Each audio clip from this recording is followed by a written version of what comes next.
여러분, 은행 갔다가 깜짝 놀랐다. 한국만 왜 이래? 이 말이 무슨 말일까요? 바로 이겁니다. 이거.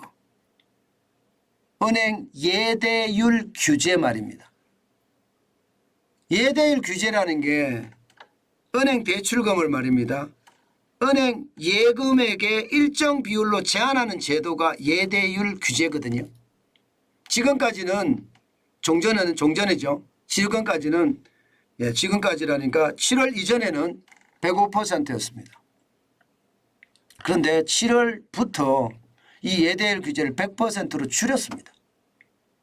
그러니까 예금을 받은 만큼만 대출을 해주라 이거예요. 그죠? 종전에는 105%니까 예금을 받은 것보다가 5% 더 해줘도 된다. 이게 예대율 규제인 거죠. 그런데 이게 문제예요. 이게 문제예요. 한국만 이렇다는 거예요. 한국만. 아니 한국만 이렇다는 것은 아니고요. 전 세계에서 세계 국가만 한다. 세계 국가. 세계 국가인데 그 세계 국가가 저는 대한민국이 포함이 돼 있다는 사실이죠. 세계 국가 안에. 어디냐 세계 국가가 여러분 바로 여기입니다. 여기. 인도네시아, 사우디아라비아. 이렇게 세계 국가예요. 이렇게 세계 국가. 이게 말입니다. 전 세계적으로 다 폐지했거든요. 심지어 말입니다. 미국 같은 경우는 2022년 말이에요. 예대율이 63.6%입니다. 제한을 안 한다는 거죠. 제한을 안 한다. 뭐 해주든 말든 만다는 이야기가 되는 거잖아요. 그러니까 예금의 예대율 비준을 저는 너무 강화한다는 것이 결국 말입니다.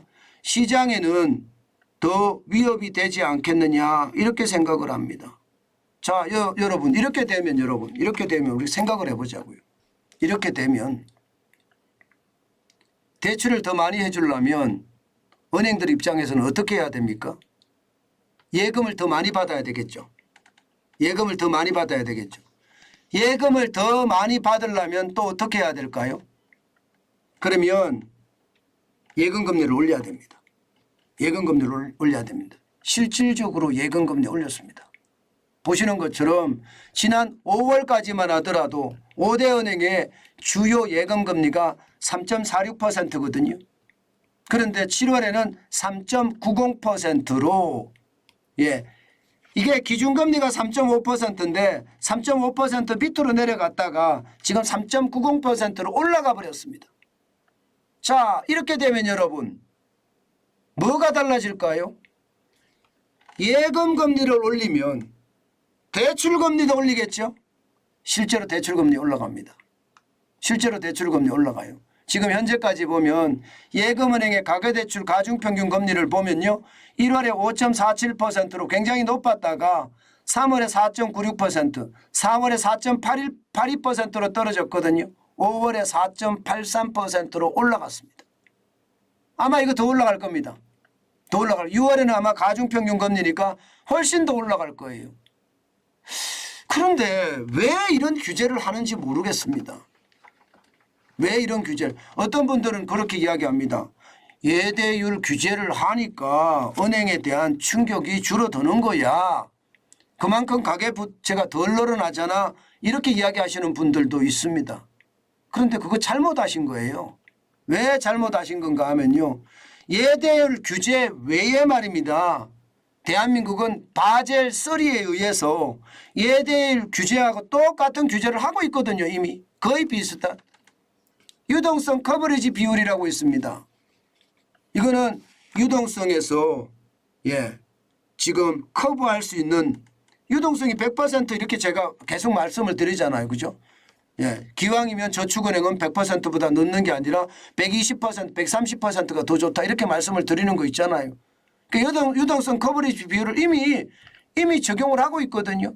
여기다가 순안정자금 조달 비율도 NSFB라고 하는 것도 지금 바젤 3 협약에 의해서 우리가 도입되어 있습니다.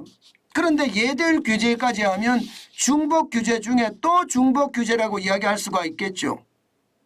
이게 한 가지 규제만 하는 것이 아니라 지금 두 가지, 세 가지 규제를 한꺼번에 한다는 것.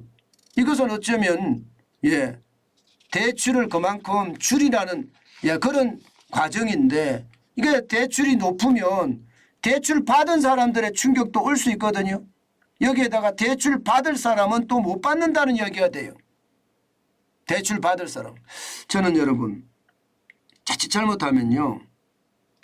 이게 유동성 위기가 저는 올 수도 있다고 생각해요. 유동성 위기가 뭐냐?